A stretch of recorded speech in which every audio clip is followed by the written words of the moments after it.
Assalamualaikum warahmatullahi wabarakatuh. Apa kabar semua anak-anakku?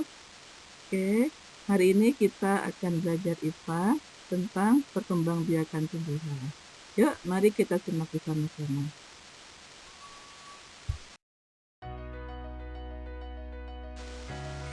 Tahukah kalian mengapa nasi, sayur, dan buah tidak pernah habis? Demikian juga dengan hewan yang ada di sekitar kita. Bahkan mereka bertambah banyak. Karena Allah memberikan kemampuan kepada setiap makhluk hidup untuk berkembang biak, agar mereka bisa melestarikan jenisnya dari kepunahan. Dengan berkembang biak, makhluk hidup bisa menghasilkan keturunan ataupun individu baru.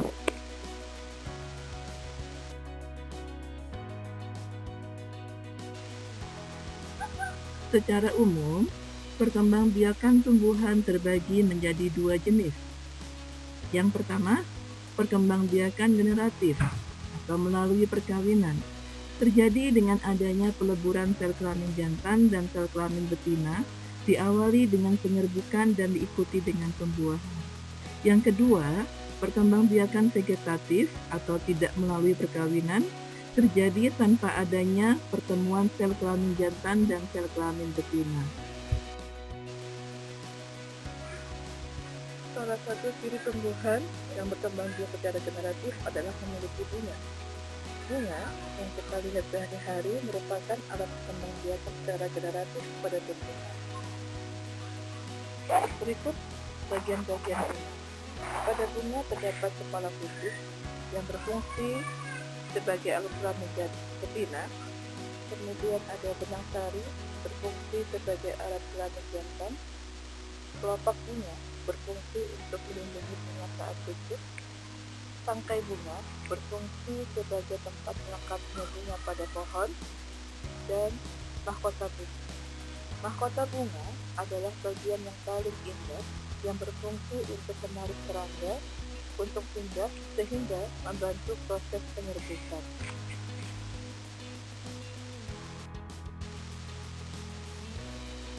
Perkembangbiakan generatif pada tumbuhan didahului oleh penyerbukan.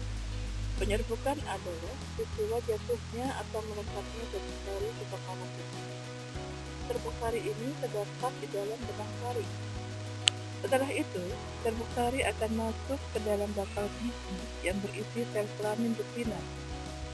Di dalam bakal biji ini terjadilah peleburan sel kelamin jantan dan sel kelamin betina. Nah, proses inilah yang disebut dengan pembuahan. Kemudian, hasil dari pembuahan akan membentuk benih yang dinamakan zigot. Kemudian, zigot akan berkembang menjadi lembaga.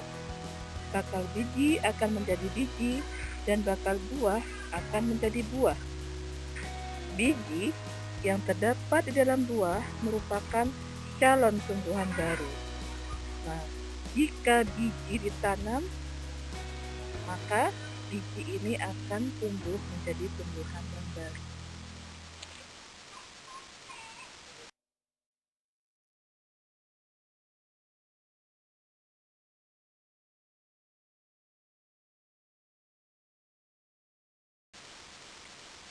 Perkembangbiakan vegetatif.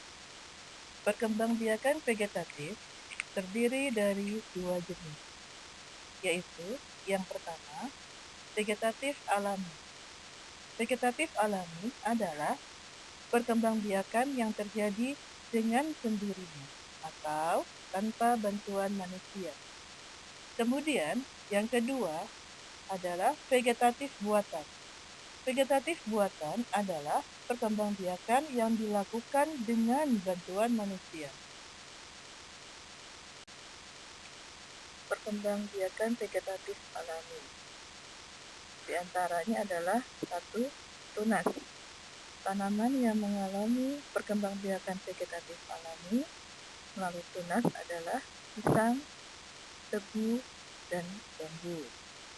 Kemudian kedua, tunas adventif. Contoh tanamannya adalah cocor bebek. Kemudian yang ketiga, umbi lapis. Contoh tanaman yang mengalami perkembangbiakan vegetatif alami melalui umbi lapis adalah bawang merah, bawang putih. Kemudian selanjutnya, umbi akar. Contoh tanamannya adalah wortel. Kemudian yang kelima adalah akar tunggal atau rizoma.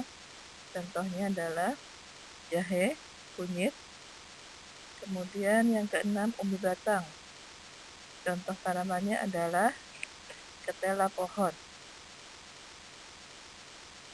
Kemudian selanjutnya dengan spora, yaitu pakis, tanduk rusa. Selanjutnya yang terakhir dengan geragih, yaitu stroberi.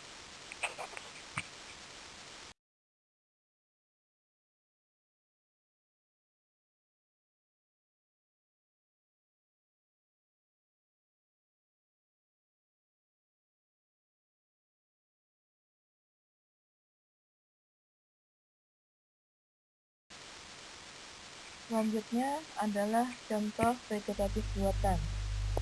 Yang pertama stek, kemudian ada cangkok, kemudian ada sambung, kemudian okulasi atau tempel, selanjutnya adalah runduk.